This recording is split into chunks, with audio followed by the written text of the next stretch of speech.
E vem conferir a crítica do filme Rua do Medo, Rainha do Baile.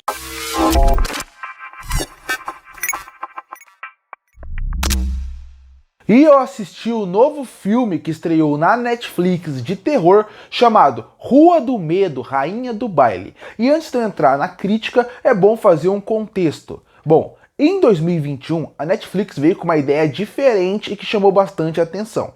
Que ela ia lançar uma trilogia de filmes chamados Rua do Medo. Mas diferente do padrão que é ter um filme a cada ano, não. Eles lançaram um em sequência do outro praticamente na mesma semana. Isso era uma ideia completamente diferente, mas mesmo assim chamou a atenção das pessoas. Rua do Medo foi uma franquia que muita gente gostou, mas principalmente o que importa para a Netflix é subiu muito a audiência, porque essa forma de marketing, de vender todos os filmes ao mesmo tempo, obviamente gerou o interesse do público, fazendo com que as pessoas queiram assistir. Eu, por exemplo, assisti os 3 filmes, inclusive tem crítica aqui no canal, caso você queira consumir, mas eu só gosto de um dos 3 filmes, que é o segundo, eu acho o melhor, o resto eu não sou tão fã assim não. Mas quando você pensa no Rua do Medo, Rainha do Baile, você pensa que é um filme que faz sentido existir. O que me deixa assustado é que ele é um filme que demorou para sair. Considerando que o primeiro filme é a trilogia é de 2021 e ele fez sucesso, terror não é uma franquia tão cara, Rua do Medo não é uma franquia tão revolucionária,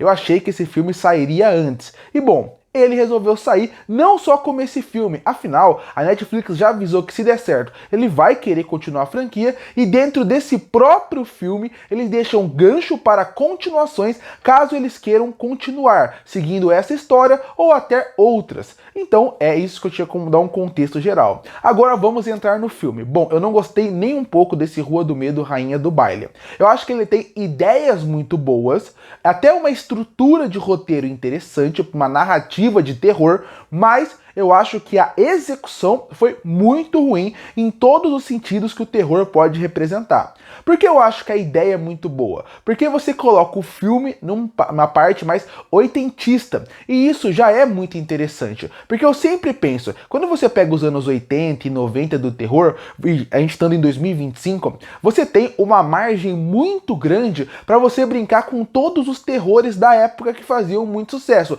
Principalmente o slasher. Se parar a pensar, grandes filmes e a grande momento da franquia de terror slasher no cinema foi nesse ponto. Então eu pensei, olha, uma boa escolha de momento histórico que você quer colocar seu filme. Porque nesse momento histórico, o que você pode brincar com referências ou até colocar realmente o filme dentro de outros filmes dessa época pode funcionar muito bem. Então a ideia chamou muito minha atenção. Ainda mais esse conceito de uma rainha do baile, uma rainha excluída dentro desse mundo, que ninguém gosta pelo que aconteceu com a sua família. Isso lembra tantos filmes de terror, desde os próprios slashers, até como, por exemplo, Carrie a Estranha. Então você consegue associar vários filmes. O contexto é muito bom, a ideia é muito boa. Inclusive no período que você coloca, você tira um dos grandes problemas que tem hoje em dia no filme de terror, que é ter que isolar a tecnologia do seu filme. Então a ideia é muito boa, mesmo que ela não seja atual, mesmo que ela não seja revolucionária, ela continua funcionando para hoje em dia. A outra coisa que eu gosto bastante desse filme, como eu mencionei, foi a estrutura que eles deram para um filme de terror. É como se o filme fosse dividido na sua introdução, que é bem longa, como se fosse o primeiro ato do filme, onde ele vai apresentar quem são aquelas personagens que estão ali. Então ela vai apresentar cada uma das rainhas que estão concorrendo, qual é a menina malvada, qual que é a menina que só segue ela, aquele padrão de menina malvada, o time de futebol, a protagonista que ela é mais excluída, mas você vê que ela tem todos os requisitos para ser uma final girl em relação a como funciona a estrutura de um filme de slasher. Você até apresenta alguns elementos para você já ter uma dúvida de quem é o assassino. Então essa estrutura inicial, ela é interessante. E depois o segundo, terceiro ato do filme, que é a maior parte dele, se passa dentro do baile. Outra coisa interessante, porque você coloca eles presos num lugar fechado, você coloca muito tempo para desenvolver aquele lugar, desenvolver a rainha e os conflitos que existem dentro dele. Olha como a estrutura é interessante. Olha como a ideia para um filme de terror pode funcionar muito bem, mas é diferente. A ideia está no papel para quando ela realmente vai sair para o cinema. Quando ela realmente sai para o cinema, ou no caso para o streaming, ela não funciona muito bem, porque quando você vê que o roteirista ele não é bom o suficiente para desenvolver a ideia, os personagens e principalmente o terror, o filme vira uma grande catástrofe, com uma revelação que eu acho completamente óbvia e mais do que isso, meio vergonhosa o que acontece depois da revelação. Porque nessa primeira parte, tudo que eu mencionei são boas ideias, mas não quer dizer que eles conseguiram desenvolver bem as personagens. Cada uma ali é o estereótipo de cada uma das personagens. E até aí eu não reclamo, porque realmente querem voltar, fazer referência a filmes 80 de terror, onde realmente o estereótipo era muito forte para cada uma das personagens. O problema é, cada uma delas não tem tempo suficiente nesse começo pra gente entender o que é cada uma. E eles fazem uma coisa que eu não gosto no cinema, que é quando você coloca uma narração em off para explicar, essa é a menina malvada, essa aqui, ela é só alguém que segue ela a qualquer custo, essa é minha melhor amiga, que ela é considerada uma pessoa errada para aquela sociedade.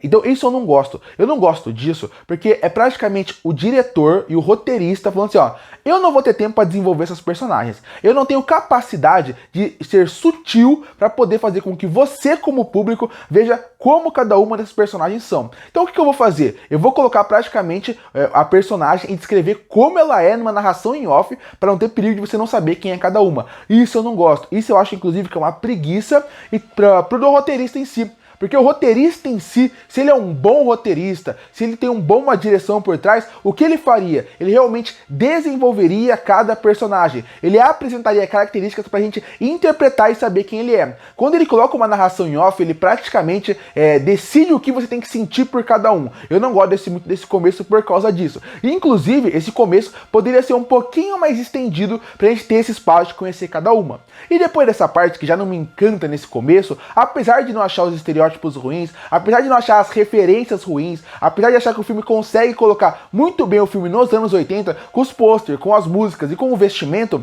eu acho que na parte principal, que a gente conhecer os personagens, acaba fracassando. E por que esse começo era tão importante dar certo? Porque a gente precisava gostar das personagens pra gente poder torcer por elas ou odiar elas pra gente torcer pra ela morrer. E depois a gente chega no baile. Quando a gente chega no baile, que é a rainha, é a parte que vai se desenvolver a maior parte das mortes, a maior parte também de quem é o assassino, e aí é que eu acho que o filme ele acaba caindo mais ainda, porque aí você vê como falta um roteirista qualificado aqui para trazer uma história acima, para trazer elementos que funcionem, porque aí as personagens acabam ficando cada vez mais genéricos, as mortes vão acontecendo, você não se importa com nenhuma morte que acontece ali, exatamente nenhuma morte que acontece durante todo o filme acaba te impactando de nenhuma maneira possível, porque você não se importa com nenhum delas. Mas eles poderiam ter usado um outro recurso que o terror dos anos 80 usava bastante, que é você coloca uma personalidade pro vilão. Por exemplo, quando você assiste filmes como Sexta-feira 13, Halloween,